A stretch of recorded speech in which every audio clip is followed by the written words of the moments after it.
Bab 270. Kakak akan mengajakmu pulang. Penyakit jiwa.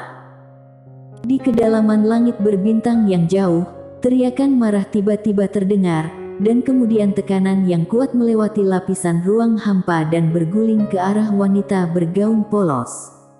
Kekuatan bintang.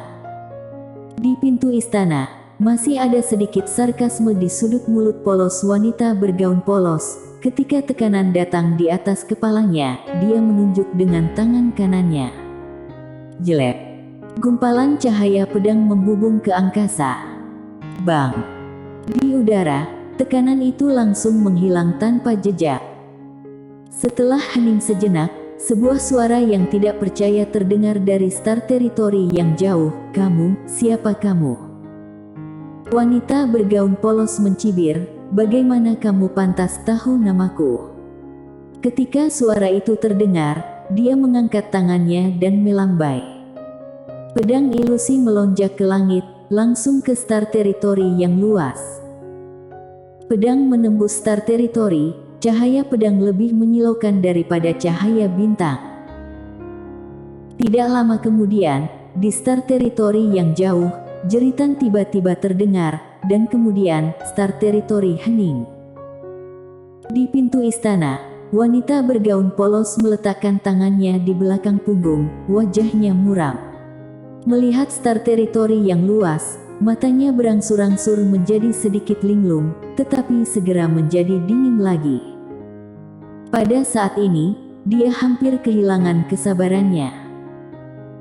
Karena terakhir kali dia mendapat berita lain dari tubuh bayangan itu telah hilang. Dia tahu betul bahwa jika tidak terpaksa, dia tidak akan pernah membiarkan dirinya menghilang setelah menemukannya. Singkatnya, pasti ada masalah. Selain itu, masalah ini mungkin tidak kecil. Lambat laun, memori masa lalu muncul di benak wanita bergaun polos. Di celah gunung, seorang bocah lelaki memeluk seorang gadis kecil dengan erat. Bocah lelaki itu melihat keluar dari celah dengan ngeri. Di luar celah gunung, kilat menyambar dan bergemuruh, dan monster besar yang tak terhitung jumlahnya meraung, seluruh dunia bagaikan hari kiamat. Meskipun bocah lelaki itu sendiri ketakutan, dia terus menghibur gadis kecil itu. "Kinger, jangan takut. Kakak ada di sini, kakak melindungimu." Gadis kecil itu memeluk anak laki-laki itu dengan erat. Meskipun dia sedikit takut, dia merasa sangat nyaman dalam pelukan kakak. Tengah malam. "Kakak, aku lapar." Bocah lelaki itu dengan cepat mengeluarkan roti kukus. Dia menyeringai, "Kinger, makan ini." "Kakak, kamu juga makan." "Kakak sudah makan. Aku tidak lapar, sungguh, kamu sentuh perutku." Mengatakan itu, bocah lelaki itu dengan sengaja membusungkan perutnya. Gadis kecil itu percaya. Di tengah malam, bocah lelaki itu memeluk gadis kecil itu dengan erat, wajahnya sangat pucat, dia memeluk gadis kecil itu dengan erat, sedikit lemah. Kinger. Kakak ingat, kamu sepertinya suka berlatih pedang." Dengan linglung, gadis kecil itu menganggukkan kepalanya. "Kinger harus melindungi kakak, ayah dan ibu." Bocah lelaki itu tiba-tiba menangis. Namun, gadis kecil berbaju hitam itu tidak melihatnya. Setelah gadis kecil itu tertidur, bocah lelaki itu dengan lembut mencium dahi gadis kecil itu. "Kinger, misalnya, jika kamu menjadi lebih kuat di masa depan, kamu harus melindungi mereka yang lemah seperti kita, ibu dan ayah. Jika ada yang melindungi mereka, mereka tidak akan mati. Selain itu, dewa apa itu, mereka sangat jahat, pukul mereka sampai mati. Kakak sangat lapar, sangat lapar." Mengatakan itu, bocah lelaki itu sepertinya memikirkan sesuatu, dan air matanya seperti meledak di tanggul. "Kakak tidak takut mati, tetapi kakak takut setelah mati, apa yang akan dilakukan Kinger? Kamu masih sangat kecil." Fajar. Bocah laki-laki itu masih menggendong gadis kecil itu, tubuhnya sudah dingin. Gadis kecil itu menguburkan anak laki-laki kecil itu di celah gunung, dan dia berlutut di depan celah itu sepanjang siang dan malam. Keesokan harinya, gadis kecil itu bangkit dan pergi, dan di tangannya masih ada setengah bagian kecil roti kukus. Kakak bisa memakannya, tapi meninggalkan harapan terakhirnya. Di langit berbintang, di depan pintu masuk istana, wanita bergaun polos berdiri cukup lama, air mata muncul di pipinya yang sedingin es. Setelah sekian lama, wanita bergaun polos berkata dengan lembut, "Jika sesuatu terjadi padamu, aku akan menghancurkan semua makhluk dan membiarkan mereka dikuburkan bersamamu. Tenang, aku akan mati bersamamu, tanpamu, puncak Tao Pedang, apa gunanya?" Setelah berbicara, wanita itu berjalan menuju istana, dan pada saat yang sama, suaranya tanpa emosi tiba-tiba bergema di seluruh istana, Aku sudah tidak sabar." Di istana, master yang tak terhitung jumlahnya gemetar. Dunia Kincang, benua dewa dataran tengah. Tim penyambutan kota Hyun Kong memasuki zona Han Utara dengan meriah. Pada saat ini, sekte Han Utara penuh dengan kemarahan. Di benua dewa dataran tengah, siapa yang tidak tahu kelakuan Mortlu? Apalagi Mortlu baru saja membuat skandal yang mengejutkan berhubungan intim dengan babi. Sekarang kota Hyun Kong datang menyambut pengantin, bahkan yang disambut adalah gadis suci dari sekte Han Utara. Ini adalah tamparan di wajah. Penghinaan sekte Han Utara. Di dalam aula sekte Han Utara, anggota sekte Han Utara berkumpul. Lin Siye juga ada di sana. Duduk di samping Widya Sen, dia mengenakan gaun es, dia sangat cantik. Meskipun Lin Siye masih kecil, semua orang dapat melihat bahwa dia pasti akan menjadi wanita cantik di masa depan. Widya Sen melihat sekeliling, perkumpulan pelindung dunia dan kota Hyun Kong jelas-jelas menggunakan kekuatan mereka untuk menindas orang. Bagaimana pendapat kalian? Di bawah, seorang wanita berkata dengan sungguh-sungguh, "Ketua sekte, apakah benar-benar tidak ada ruang untuk meredakan masalah ini?" Widya Sen menggelengkan kepalanya, "Seharusnya tidak ada." Wanita di bawah terdiam. Bermusuhan saja. Pada saat ini, seorang wanita cantik di bawah tiba-tiba berkata, "Meskipun sekte Han Utara tidak sehebat perkumpulan pelindung dunia, tapi juga bukan orang yang bisa diganggu begitu saja. Jika kita tidak melawan, kita akan menjadi bahan tertawaan seluruh benua dewa dataran tengah." Di bawah, beberapa orang mengiyakan. Pernikahan paksa dari perkumpulan pelindung dunia dan kota Hyun Kong ini tentu saja mempermalukan sekte Han Utara. Pada saat ini, seseorang tiba-tiba berkata, "Jika bermusuhan, itu sama dengan menyatakan perang terhadap perkumpulan pelindung dunia, dan jika kamu menyatakan perang, sekte Han Utara tidak memiliki peluang untuk menang." Seseorang mencibir, "Tidak ada peluang untuk menang, jadi biarkan saja diganggu oleh perkumpulan pelindung dunia seperti ini." Tentu saja tidak, namun, masalah ini sangat penting, dan kita harus berhati-hati. Jika tidak, perang akan menjadi malapetaka bagi sekte Han Utara. Di aula, semua orang diam.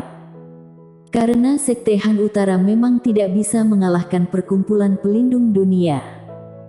Tepat pada saat ini, sebuah suara tiba-tiba terdengar, "Bagaimana kalau lanjut berpura-pura tunduk dulu?" Ketika semua orang mendengar suara itu adalah seorang wanita cantik yang berbicara, dan orang ini adalah tetua utama sekte Han Utara, Julie Lu. Lin Siye melirik Julie Lu, matanya dingin, dia tidak terlalu menyukai tetua utama ini. Karena awalnya gadis suci sekte Han Utara bukanlah dia, tetapi cucu dari tetua utama ini, dan setelah dia datang, gadis suci Sekte Han Utara menjadi dia, jadi tetua utama ini memberinya masalah dari waktu ke waktu. Juli Lu berkata dengan suara rendah, semuanya, energi spiritual benua dewa dataran tengah tipis dan langka, terutama di wilayah kita, banyak wilayah kita yang telah mencair. Dalam kondisi ini, jika Sekte Han Utara bertarung lagi dengan Perkumpulan Pelindung Dunia, dengan segala hormat, yang menanti kita kemungkinan besar adalah kehancuran Sekte. Kehancuran Sekte. Semua orang tampak serius, dan tidak ada yang ingin Sekte dihancurkan. Pada saat ini, seseorang tiba-tiba berkata, apakah benar-benar ingin menikahkan gadis suci dengan bajingan itu? Juli Lu berkata dengan suara rendah, gadis suci. Itu adalah gadis suci Sekte Han Utara juga. Karena dia adalah gadis suci Sekte Han Utara, seharusnya memikirkan Sekte Han Utara. Jika tidak, satu orang menghabiskan begitu banyak sumber daya kultivasi tapi tidak membantu Sekte Han Utara di saat kritis. Apa gunanya gadis suci seperti itu? Lin Siye melirik Juli Lu, tetua utama, aku Lin Siye adalah gadis suci Sekte Han Utara. Jika Sekte Han Utara menyerahkanku saat ini, yang malu bukan hanya aku Lin Siye, tetapi Sekte Han Utara, dan leluhur Sekte Han Utara. Berbicara tentang ini, dia berdiri dan memberi Juli Lu sedikit hormat. Aku tahu bahwa kedatanganku menyebabkan cucu tetua utama kehilangan posisi gadis suci. Aku minta maaf untuk ini. Namun, saat ini, aku masih berharap tetua utama untuk sementara melepaskan emosi pribadi dan semua orang bisa bekerja sama untuk menghadapi masalah. Karena tanpa Sekte Han Utara, tetua utama bukan tetua utama, dan aku bukan lagi gadis suci. Bagaimana menurutmu? Begitu kata-kata ini keluar, semua orang di lapangan mengangguk, terutama Widya Sen, yang matanya semakin tak tersamarkan oleh kekaguman. Di bawah pelatihan penuh Sekte Han Utara, Lin Siye telah berkembang pesat dalam semua aspek. Ekspresi Juli Lu sedikit jelek. Meskipun kata-kata Lin Siye lembut, itu setajam pisau, dan segera diakui oleh semua orang. Jika dia berbicara terlalu banyak sekarang, itu berarti dia tidak tahu situasi keseluruhan. Tanpa berkata apa-apa, Juli Lu menyingkir, namun masih sedikit ogah-ogahan, dan langsung berkata, ingat, kali ini Perkumpulan Pelindung Dunia mengincar Sekte Han Utara dan Yang Mulia Gadis Suci. Semua karena Mileye. Jika tidak menyerahkan Mileye, Sekte Han Utara, kamu berani. Pada saat ini, Lin Siye tiba-tiba menjadi marah, dan napas yang kuat tiba-tiba keluar dari tubuhnya, menuju langsung ke Juli Lu. Semua orang di lapangan tercengang, jelas sekali bahwa mereka tidak menyangka Lin Siye akan tiba-tiba bergerak. Di kejauhan, Juli Lu melambaikan tangan kanannya, langsung menghilangkan tekanan Lin Siye. Dia menatap Lin Siye dengan dingin. Tidak sopan, ini gadis suci Sekte Han Utara. Lin Siye menatap Juli Lu, jika kamu berani menyerang saudaraku, aku akan membunuhmu. Lancang. Juli Lu dengan marah berkata, jangan berpikir kamu gadis suci, kamu bisa melakukan apa saja. Aku beritahu, posisi gadis sucimu juga diberikan oleh Sekte Han Utara, bukan saudaramu, kamu. Cukup. Selain itu, Widya Sen tiba-tiba berbicara. Juli Lu tidak berbicara lagi, tetapi ekspresinya sangat dingin.